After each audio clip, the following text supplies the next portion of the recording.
Hello बच्चों, कैसे आप सब। उम्मीद करता हूँ कि आप सब बहुत अच्छा होंगे। ये हम लोग का हिस्ट्री का class 10th history first chapter the rise of nationalism in Europe का पार्ट 5 है। और पार्ट 5 में हम लोग क्या कवर करने वाले हैं, ए न्यू कंजर्वेटिज्म आफ्टर 1815। मैंने जो है पार्ट 4 में what did liberal nationalism stands for, मैंने बता दिया था कि लिबरल लोग कौन थे, क्या चाहते थे वो लोग। मतलब मैं थोड़ा सा रिकैप करा देता हूँ।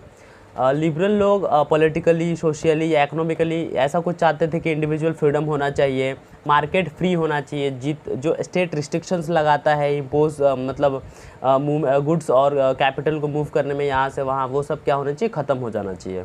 तो लिबरल लोगों का एक्चुअली में ये डिमांड था। सीधा सीधा वो फ्रीडम की बात करते थे, वो कॉन्स्टिट्यूशन की बात करते थे। अब देखिए क्या हुआ, ए न्यू कंजर्वेटिज्म आफ्टर 1815। वो तो लिबरल लोग थे। अब ये कंजर्वेटिव्स लोग कौन थे और क्या डिमांड करते थे, देखिए। Following the defeat of Napoleon in 1815, European governments were driven by a spirit of conservatism.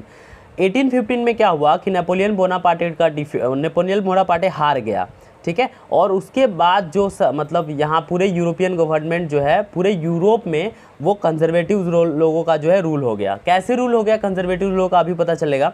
Conservatives where believe that, अब देखो कंजर्वेटिव्स कौन थे, अगर कंजर्वेटिव्स देखना है कौन थे तो देखो, a political philosophy that stress the importance of tradition, establish institutions and custom and preferred gradual development to quick change. कहने का मतलब थे ये वो लोग थे जो बहुत ज़्यादा इंपॉर्टेंस देते थे ट्रेडिशन को, एस्टेब्लिश इंस्टीट्यूशंस को, कस्टम्स को। मतलब ये लोग सीधा सीधा मोनार्की को सपोर्ट करते थे। मोनार्ची जो थी ना हमारे पास, सीधा सीधा उसको बहुत सपोर्ट करते थे। कहते थे मोनार्ची ही रहना चाहिए, सोशल हायरार्की है ना, जो रूल पहले से चला आ रहा था वैसा ही सब कुछ होता तो बहुत बेहतर होता। तो कंजर्वेटिव्स लोगों का ये डिमांड था, ठीक है। कंजर्वेटिव्स क्या, देखो conservatives believe that establish traditional institutions of state and society like the monarchy, the church, social hierarchies, property and the family should be preserve. देखो उनका मतलब उनका ऐसा मानना ही था। वो किस चीज़ पे बिलीव करते थे कि क्या होना चाहिए, ट्रेडिशनल इंस्टीट्यूशंस का सेटअप होना चाहिए, मोनार्ची जैसे church, social hierarchy, property and the family, ये सारी चीज़ पहले से जैसा हमारे पास होना चाहिए। मोस्ट कंजर्वेटिव्स, लेकिन देखो बहुत सारे कंजर्वेटिव्स ऐसे थे जो इस चीज़ पे बिलीव नहीं करते थे। वो लोग क्या चाहते थे, देखो most conservatives however did not propose a return, propose return to the society of pre revolutionaries days. अब देखो क्या है, बहुत सारे कंजर्वेटिव लोग जो हैं वापस वाले दिन, मतलब जब प्री रेवोल्यूशनरी डेज, मतलब जब रेवोल्यूशनरीज लोग नहीं थे, वो वाला दिन उनको वापस नहीं चाहिए, है ना। बहुत सारे मतलब ये कंजर्वेटिव्स चाहते हैं। वो लोग कहते हैं rather they realise from the changes initiated by Napoleon that modernisation could in fact strengthen traditional institution like the monarchy. वो लोग कहते थे कि जो भी बदलाव मतलब नेपोलियन बोनापार्टे लेके आए हैं उसके थ्रू क्या है, मॉडर्नाइजेशन आ सकता है और ये कंट्री को क्या करेगा, स्ट्रेंथन करेगा, है ना।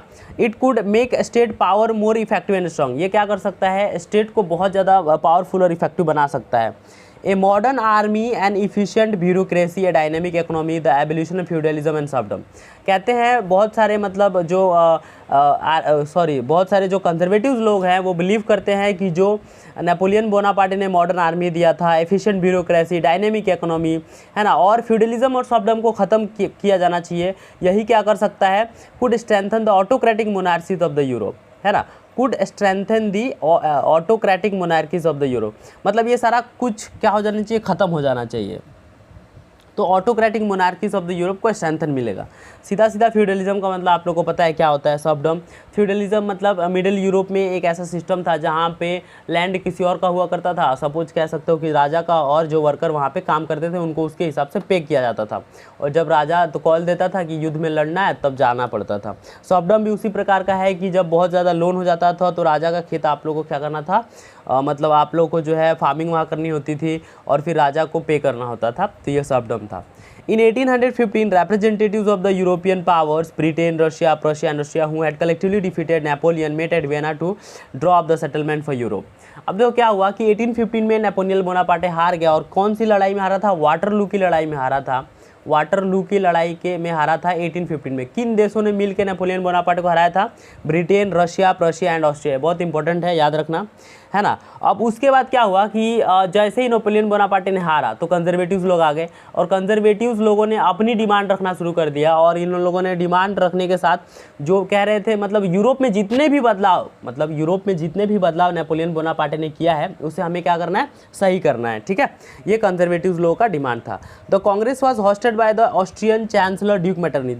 तो कांग्रेस का मतलब होता है मीटिंग, है ना। अगर तुम लोग यूरोपियन लैंग्वेज में कांग्रेस का मतलब जानोगे तो हमारे यहाँ तो एक पार्टी है ये, वहाँ पे अगर जानोगे यूरोपियन लैंग्वेज में तो कांग्रेस का मतलब होता है मीटिंग। तो नेपोलियन बोनापार्टे के हारने के बाद जो मीटिंग रखी गई थी उसको जो लीड कर रहे थे उनका नाम था, देखो ऑस्ट्रिया के चांसलर थे, उनका नाम था ड्यूक मेटरनिच, ठीक है। The delegates drew off the treaty, एक मिनट, the delegates drew off the treaty of Vienna of 1815 and the objects of undoing most of the changes that had come about in Europe during the Napoleon Wars। अब क्या हुआ कि मतलब ये सारा settlement करने के लिए एक ट्रीटी मतलब बहुत सारे देशों को बुलाया गया, बहुत सारे देश के डेलीगेट्स मतलब रिप्रेजेंटेटिव लोग आए और उसका नाम रखा गया ट्रीटी ऑफ वियना। मतलब वियना में ये बुलाया गया था, ऑस्ट्रिया का कैपिटल आज भी तुम्हें पता है वियना। 1815 में ट्रीटी ऑफ वियना साइन हुआ था और इसके तहत बहुत सारे बदलाव हुए थे। मतलब जो भी यूरोप में नेपोलियन बोनापार्टे ने उथल पुथल किया था उसको सारा चीज़ को एडजस्ट करना था, इसीलिए ये ट्रीटी मतलब ये मीटिंग बुलाई थी और इस मीटिंग का नाम दिया था ट्रीटी ऑफ वियना ऑफ 1815।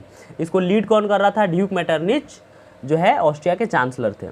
आगे देखते हैं क्या है, the Bourbon dynasty which had been depose during the French revolution. अब देखो बर्बन डायनेस्टी जो फ्रेंच रेवोल्यूशन के तहत उखाड़ के फेंक दिया गया था, इन लोगों ने फिर से उसको क्या किया, रिस्टोर किया, मतलब फिर से उसको पावर में लेके आया, क्योंकि ये कंजर्वेटिव्स लोग ही थे और चाहते थे कि राजा होना चाहिए, प्रजा होना चाहिए, सोशल हायरार्की होना चाहिए, ये इनका तो डिमांड ही था already.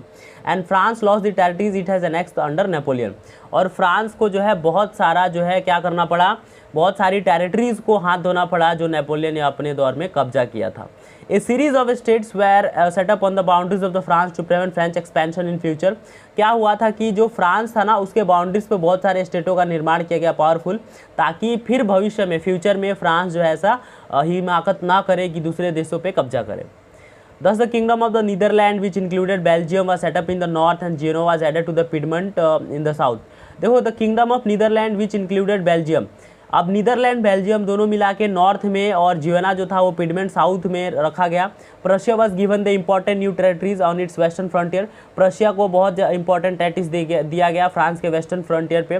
While Austria was given control of the northern Italy, और ऑस्ट्रिया को कौन सा, नॉर्दर्न इटली का कंट्रोल दे दिया गया। But the German confederation of 39 states that had been set up by the Napoleon was left untouched.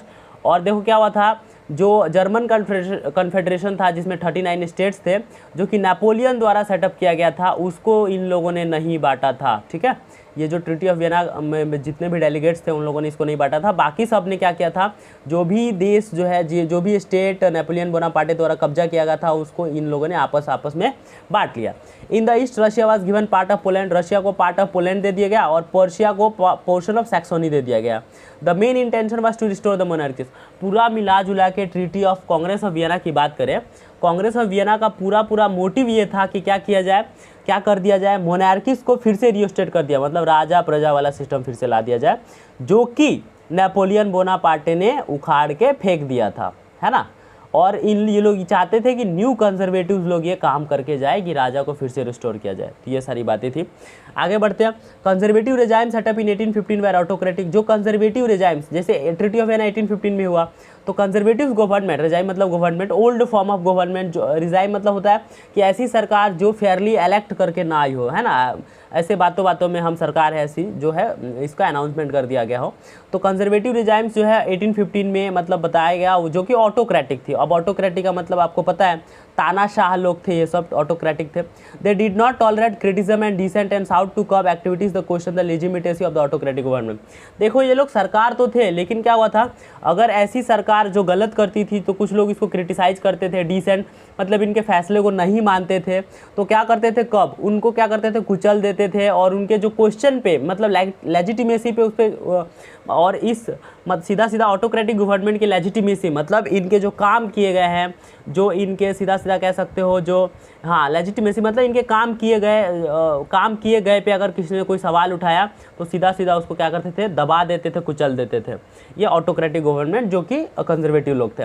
Most of them impose censorship laws to control what said in newspaper. अब बहुत लोगों ने क्या किया, कंजर्वेटिव लोगों ने सेंसरशिप लगा दिया, मतलब प्रेस पे क्या लगा दिया, रिस्ट्रिक्शंस लगा दिए कि you have to print like what we want, है ना, जो हम चाहते हैं वही आप लोगों को छापना है। तो ये सारा चीज़ उन लोगों ने करना स्टार्ट कर दिया। बुक हो गया, प्ले हो गया, सॉन्ग्स हो गया, reflected the ideas of liberty and freedom associated with the French revolution, है ना। अब देखो क्या हुआ कि सब चीज़ पे इन लोगों ने बॉयकट कर दिया, जो भी मतलब हमारे उनके पास बुक्स थे, जो देशभक्ति के बुक्स थी, सॉन्ग्स थी, है ना, जो कि लिबर्टी और फ्रीडम के बारे में बताती थी, सबको उन लोगों ने बैन कर दिया। The memory of the French revolution nonetheless continue to inspire liberals. अब देखो क्या हुआ कि जब लिबरल लोग वहाँ पे थे, मतलब कंजर्वेटिव लोग आ गए लेकिन लिबरल लोग फिर भी थे वहाँ पे, तो लिबरल लोग याद करते थे कि फ्रेंच रेवोल्यूशन का सारा चीज़ उनको याद आ रहा था। One of the major issue taken up the liberal nationalist who criticise the new conservative order was freedom of the press. मतलब लिबरल लोग अगर कुछ क्रिटिसाइज करते थे कंजर्वेटिव रेजाइम के बारे में तो सीधा सीधा कहते थे कि क्या करते थे कि फ्रीडम ऑफ द प्रेस, मतलब प्रेस को आज़ादी पहले तो देनी चाहिए, ये सबसे गलत है कि ये लोग जो कर रहे हैं ये बहुत गलत है। मतलब लिबरल नेशनलिस्ट जो है किसको क्रिटिसाइज करते थे, कंजर्वेटिव लोगों को, और उनका पूरा डिमांड रहता था, क्या डिमांड रहता था, उनका पूरा डिमांड रहता था कि जो सेंसरशिप लगा है प्रेस पे उसको क्या कर देना चाहिए, आज़ाद करना चाहिए। There should be freedom of the press, ठीक है। तो ये बातें जो है लिबरल लोग करते थे। Let's move to the next, the revolutionaries. अगला टॉपिक है हमारे पास द रेवोल्यूशनरीज। क्या कह रहा है the revolutionaries, wait a minute, हाँ थोड़ा सा, एक मिनट, हाँ अब ठीक है, अब ठीक है, ओके वेल। तो the revolutionaries during the years following 1815 the fear of रेप्रेशन drop many liberal nationalist underground. देखो क्या हुआ था 1815 में जब कंजर्वेटिव लोग की सरकार बन गई तो ऑब्वियस से बात है ये लिबरल से अपोजिट आइडिया रखते थे। तो लिबरल लोग क्या करेंगे, कंजर्वेटिव लोग क्या करेंगे, लिबरल लोग को मारेंगे, और ये रिप्रेशन मतलब मार खाने का डर जो कह सकते हैं, है ना, मार खाने का डर, जान का खतरा होते हुए वो क्या किए, लिबरल नेशनलिस्ट को क्या किया, अंडरग्राउंड हो गए, मतलब छुप गए, लेकिन छुप के वो लोग काम कर रहे थे। कैसे काम कर रहे थे, secret societies sprang up in many European states to travel revolutionaries and spread their ideas.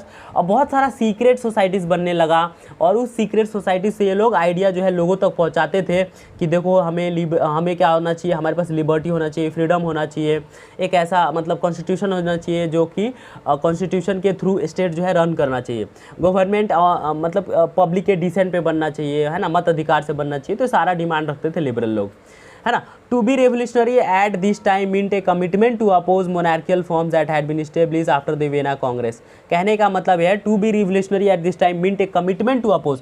अगर आप इस वक्त देखो, इस समय के काल में अगर कह रहा है कि अगर आप एक क्रांतिकारी हैं तो सीधा सीधा इसका मतलब मान लिया जाता था कि क्या है, अगर आप क्रांतिकारी हैं तो सीधा सीधा आपको मोनार्कियल फॉर्म जो है हमारे पास टाइप ऑफ गवर्नमेंट है उसका आपको अपोज करना पड़ेगा, है ना, जो कि वियना कांग्रेस के द्वारा जो है रखा गया है, मतलब बनाया गया है। And to fight for the liberty, और आपको लिबर्टी और फ्रीडम के लिए लड़ना पड़ेगा। Most of this revolutionaries also saw the creation of nation state as a necessary part of the struggle for freedom. और बहुत सारे ऐसे रेवोल्यूशनरीज लोग थे वो कहते थे कि फ्रीडम और ये सब से तो बहुत कुछ होगा, ये तो बात सही है, लेकिन हमें क्या करना चाहिए, हमें नेशन स्टेट का भी डिमांड रखना है। ये एक फ्रीडम का बहुत इंपॉर्टेंट पार्ट है कि हमें नेशन स्टेट का डिमांड रखना है कि नेशन स्टेट नाम की भी कोई चीज़ होनी चाहिए, तब जाके लोगों के अंदर भावनाएं आएंगी और तब जाके जो है सरकार बहुत अच्छे से काम कर पाएगा, है ना। ऐसा बहुत सारे रेवोल्यूशनरीज लोगों का मानना था। One such individual was the Italian revolution. और ऐसे ही मतलब ये जो नेशन स्टेट का डिमांड रखने वाले जो हमारे पास रेवोल्यूशनरीज थे वो एक इटालियन रेवोल्यूशनरीज थे जिनका नाम था गौसेप मजीनी। क्या नाम था, गौसेप मजीनी। ये जेनेवा में इनका बर्थ हुआ था 1807 में, और ये सीक्रेट सोसाइटी के मतलब मेंबर हो गए थे कार्बोनारी में as a young man of 24। जब 24 साल के थे तो इन्होंने बहुत सारा जैसे क्या किया था, रिबेल किया था, बहुत सारा विद्रोह किया था, और उस चक्कर में ये एग्जाइल को चले गए थे 1831 में, है ना। और लिगुरिया में जो इन्होंने जो रेवोल्यूशन किया था उसके लिए वो 1831 में इनको एग्जाइल में भेज दिया गया, जेल में भेज दिया गया। He subsequently founded 2 more underground societies. अगर बात करें तो इन्होंने एक साथ 2 और अंडरग्राउंड सोसाइटीज़ मतलब काम करने वाला सोसाइटी फाउंड किया। एक का नाम था यंग इटली, ये मर्सिलिस में फाउंड किए, और दूसरे का नाम था यंग यूरोप जिसको बर्ने में फाउंड किया गया। वो members were like minded young man, और जो उसके मेंबर्स थे ना वो बहुत यंग माइंडेड थे, है ना, बहुत अच्छी सोच रखते थे, मतलब सीधा सीधा लिबरल लोगों से उसकी उनकी इन लोगों की सोच मिलती थी। और बात करें तो कहाँ से ये यंग मैन थे, किस किस देश से जुड़े हुए थे, तो पोलैंड के भी थे, फ्रांस के भी थे, इटाली के थे, जर्मन स्टेट्स के भी थे। मजीनी मानते थे, Mazzini believe that God had intended nations to be the natural units of mankind. Mazzini का ऐसा मानना था कि भगवान ने क्या किया, नेशन जो है बनाया है ना, that God had intended nations to the natural units of mankind. कहते हैं कि जो नेशन है, जो हमारे पास राष्ट्र है, वो मतलब लोगों से मिलके बनता है, और ये भगवान का प्राकृतिक देन है कि कोई भी मतलब जो देश बनेगा वो लोगों से मिलके बनता है। तो उनका कहना ये था। So Italy could not continue to be a patch of small states and kingdom. So Italy क्या था कि मतलब बहुत ज़्यादा जो है इस चीज़ में सफल नहीं हो पाया था, है ना। It had to be forge into a single unified republic within a wider alliance of the nations. और बाद में क्या हुआ कि इटली को क्या करना पड़ा, सिंगल यूनिफाइड रिपब्लिक नेशन के तौर पे जो है एडजस्ट करना पड़ा। This unification alone could be the basis of Italian liberty.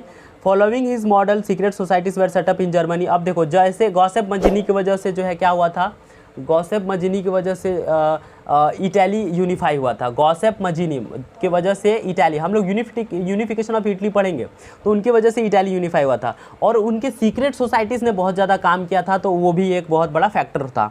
अब उसको देखते हुए, जैसे कि वहाँ पे देखो इटाली में रिपब्लिक आ गया, नेशन स्टेट की डिमांड मतलब होने लगी, तो नेशन स्टेट कन्वर्ट हो गया, तो इटाली में ये सारा कुछ हुआ। अब उसी को देखते हुए बाकी सारे जो देश थे वो इटाली को नज़ीर मानने लगे। नज़ीर इन द सेंस कि कह सकते हैं आइडियल मानने लगे कि हम भी क्या करेंगे, बहुत सारा सीक्रेट सोसाइटीज़ फॉर्म करेंगे, हम लोग भी उसी तरह लड़ेंगे जिस तरह गॉसेप मजीनी लड़ा है, और हमें भी क्या मिलेगा, आज़ादी मिलेगा, नेशन स्टेट की हमारी भी डिमांड पूरी होगी। तो ऐसे देश कौन थे जो ये कर रहे थे? जर्मनी था, फ्रांस था, स्विट्जरलैंड, पोलैंड था। मजीनी's relentless opposition to monarchy and his vision of democratic republic frightened the conservatives। मजीनी सीधा सीधा कहते थे, मजीनी कहते थे, मतलब मजीनी सीधा सीधा मोनार्की का बहुत ज़्यादा अपोज करते थे, कहते थे कि मोनार्ची बहुत अच्छी बात नहीं है, मोनार्की को सीधा सीधा वो लोग क्या करते थे, बॉयकॉट करते थे। और उनका विज़न था कि इटाली में क्या होना चाहिए, रिपब्लिक डेमोक्रेटिक होना चाहिए। मतलब तुम्हें पता है डेमोक्रेटिक मतलब क्या होता है, और रिपब्लिक मतलब गणतंत्र।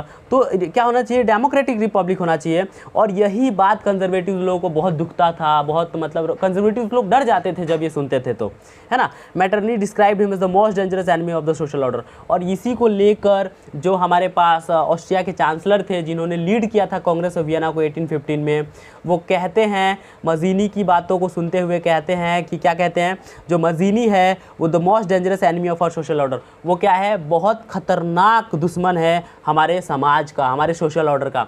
मतलब कंजर्वेटिव लोग जो सुख सुविधाएं लेके जी रहे हैं, अगर उसको कोई ख़त्म कर सकता है तो गॉसेप मजीनी ही ख़त्म कर सकता है। तो ये जो बात है वो किसने कहा था, ड्यूक मेटरनिक ने कहा था। ये जो सेंटेंस है वो बहुत ज़्यादा इंपॉर्टेंट है। ये पूछ सकता है कि ये जो सेंटेंस है, मतलब ये रिमार्क किसने दिया था, the most dangerous enemy of our social order, कौन किसको दिया था, तो ड्यूक मेटरनिक ने गॉसेप मजीनी के लिए कहा था। तो ये हमारे पास द रेवोल्यूशनरीज टॉपिक भी ख़त्म हो गया, है ना। और हम लोगों ने पहले तो पढ़ा द न्यू कंजर्वेटिज्म आफ्टर 1815 और जो है द रेवोल्यूशनरीज। तो आज के लिए बस इतना ही रखते हैं, और अगली क्लास में मतलब पार्ट 6 में पार्ट 5, हाँ पार्ट 6 में हम लोग पढ़ेंगे द एज ऑफ रेवोल्यूशन से 1830 टू 1848, है ना। 1830 से 1848 को द एज ऑफ रेवोल्यूशन ही क्यों कहा जाता है, ऐसा क्या फैक्टर्स काम कर रहे थे कि इसको ऐसा कहा गया, है ना। एज ऑफ रेवोल्यूशन का मतलब है क्रांति, मतलब क्रांतियों का मतलब समय, क्रांतियों का समय कह सकते हो। 1830 से 1848 को क्यों कहा जाता है। तो चलिए ठीक है, तब तक अपना आप ध्यान रखिएगा, और बिल्कुल आप बहुत अच्छे से पढ़ते रहें। अगर आप चैनल पे नए हैं तो चैनल को प्लीज़ सब्सक्राइब कर लीजिएगा, वीडियो को लाइक कर दीजिएगा, अपने दोस्तों को भी शेयर कर दीजिएगा, और आप अपना ख्याल रखिएगा। Thank you so much and all of you take care.